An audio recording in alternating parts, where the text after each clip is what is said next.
All right, guys, mail call day. Somebody sent me a package, so let's see what's in here. Apparently, there's a lot of tape, even more tape. I don't like how this is starting. Hello, Joe, Mr. PinkyTech. Do you want to play a game? I've seen your videos where you play with your Marvel toys while giving mediocre PC building advice. Mediocre advice. Your funny shirts, your hobnobbing with the Toasty Clan must feel really nice. You've been challenged to build the ultimate gaming PC from spare parts or whatever you can scrounge up for $400. You're going to be playing this game against the best PC builders in the country. Best. Once and for all, we're going to find out if you have what it takes to call yourself a budget PC builder, or maybe you're just a fraud, a shyster, a grifter living off the hard-earned bucks of your viewers. This contest is for bragging rights and the ultimate amazing trophy, which my mom is still working on. Next, you'll find a notebook to write down the rules and keep track of your benchmarks. They're simple. Don't spend more than $400. Build the best gaming PC, which will be tested in games, benchmarks, and you'll have to play for pinks. That's right. If you lose, your gaming machine is sold off for scrap. This box will self-destruct in 5. Self-destruct?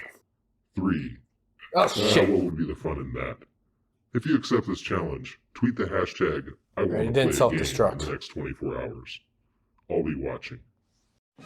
What am I going to do? What was I going to do indeed? I'd just been challenged by the titans of the PC build, okay, smaller titans than that, but still titans of the PC build YouTube community to build a gaming PC for only $400 capable of playing games at 1080p. Yeah, well, if these guys think they can bully me with their sub counts, they've got another thing coming, because I know somebody, dwarf all their sub counts, that can help me out.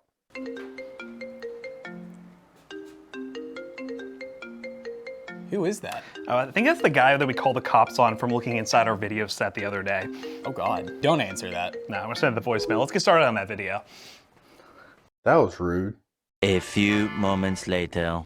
You know what? After some time for the initial shock to wear off, I just realized I don't need any help to beat these guys.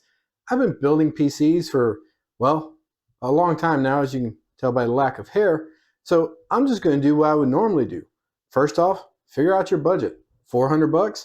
That means we're going to split it. It's going to be about 40% for your core components, about 35% for your graphics card, and then the rest just kind of gets split up between, maybe 10% for your storage, and then split the rest between your power supply and case.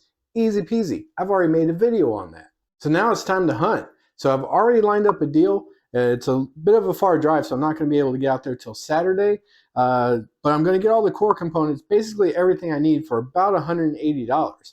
Boom, we're almost done. And now I've got about, $220 or so. Math is hard, sorry.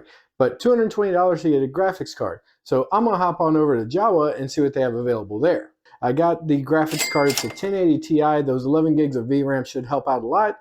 I'm going to miss out on some of the newer modern stuff for ray tracing, but that's not what we're being benchmarked on, so I'm not going to worry about that. But I got it all total for about $170, so we are rocking and rolling on budget right now. I got this competition in the bag. Boom. All right, so about that bag.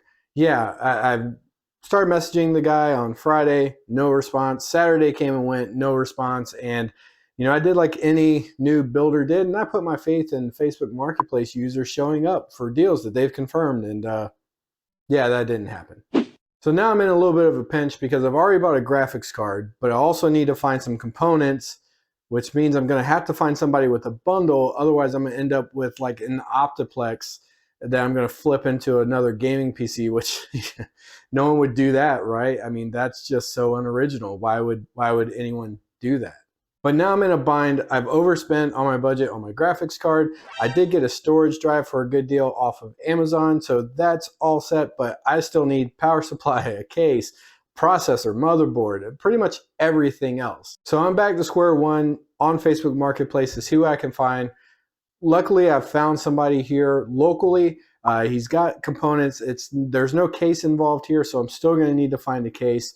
And unfortunately, with the price that I'm going to pay for this stuff, It is more expensive than the original one because I'm missing out on some components, but I think we're still in a good spot. So let's go get that stuff before it disappears off of Facebook Marketplace. All right, well, I'm sure you're expecting to see some footage of maybe me driving in a car and meeting somebody and exchanging life stories and everything else to get some hardware, but that didn't happen. Good news is I did get the hardware. The bad news is it started raining cats and dogs, and I just wasn't going to be able to film it and get any kind of quality audio or video experience, which, let's be honest, not really a staple of this channel anyway, but it would have been even worse. So I didn't want to subject you guys to that. But the good news is I did get the parts. So starting out, I did get a 10th Gen Intel processor and an H570 motherboard. So we're looking pretty good there. Unfortunately, it's only 4 cores, 8 threads, but I think with what we're doing, I'm probably going to be okay, because in this budget, you're either going to have something newer with less cores, or you're going to have something older with more cores. And the problem with that is the newer cores, or the more cores, are good for some tasks, but for what we're going to be doing, having faster IPC and faster clock speeds is probably going to be a bit more beneficial than, let's say, an older 6-core or a Xeon or something like that. On top of that, I was able to get a modular power supply. It was a 750 watt power supply that they had been using. Once again, all this was used for a mining rig, which they were undervolting everything basically to try to get the most efficiency. So it is mining parts, but also it looks like he was really taking care of it and was really doing everything he could to keep power way down, which was one of the ways you profit the most off of mining anyway. And then the last component I got from him was 16 gigs of DDR4, 3200 megahertz, I think it was, Ripjaw's RAM. And so basically I've got myself a processor, 16 gigs of RAM, the storage, and everything else. So good news is I did get all those parts. The bad news is I negotiated all that at about $170. So I've got $170 for my core components and power supply. I've got $26 or so into my storage, and I've got another $170 into the graphics card. And that's bad, because if you guys weren't keeping note, I still need to get a case and I've only got about $34 left in my budget. Case prices right now, even used, are pretty bad. And the only things I'm seeing right now on Facebook Marketplace and things like that are cases that are, $50, $60, or I did find a micro ATX case, but unfortunately this board is actually an ATX board. So I now have to find an ATX case for under $35 and pray that it's got some fans in it, because if not, I don't know what I'm going to do to try to keep the thing cooled. So back to the marketplace. One eternity later. All right, guys, good news. Kind of, I think, maybe. Yeah. So I found this NZXT H510 case, which you guys can't see yet, but it cost me $20. But before you get too excited and say, "Oh, what a sweetheart of a deal," let's talk about it. All right, so talking about this case, first off, thumb screws. It only has one of the included thumb screws, so that's not good. As you can tell, it's missing the punch-out PCIe slots. Once again, no bueno on there. This is open, so yeah, aesthetics-wise, I'm definitely going to take a hit here. And oh yeah, one second. All right, the back is covered in stickers because of course, and we pop this case off here, or the back panel I should say. Yeah, it's missing the screws for the drive bay. Oh, that was probably loud. It's missing the screws for the drive bay. It is missing the screws for the fan holder or radiator bracket, whatever you want to call this. So yeah, even though there is a couple of screws here.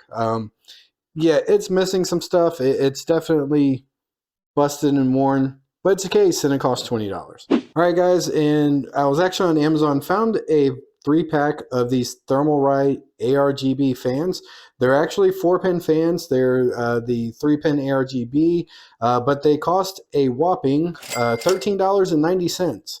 And since I had $14.12 left, that means I officially have 22 cents left to spare in my budget. All right, so now what's left is get this thing put together, try to clean it up, make it look pretty, and do our testing and our benchmarks and performance. But that's going to be next video, so make sure that you're subscribed. Also, make sure that you tune in. So June 28th at 8 p.m. Eastern Time or 5 Pacific Time, we're actually going to be gaming on these live. And gaming is going to be a third of the overall points that we can earn in this competition. So make sure that you're tuned in live. It'll be myself, PC Tech Hustle, the Net Guy, and Nerd on a Budget, all gaming to try to get extra points. And we will be gaming on these same systems that you're seeing here. So once again, if you haven't seen my channel before, I'm Joe with PinkyTech. Make sure that you're subscribed so that you can follow along. And as always, guys, I appreciate you watching, and I will see you in the next video.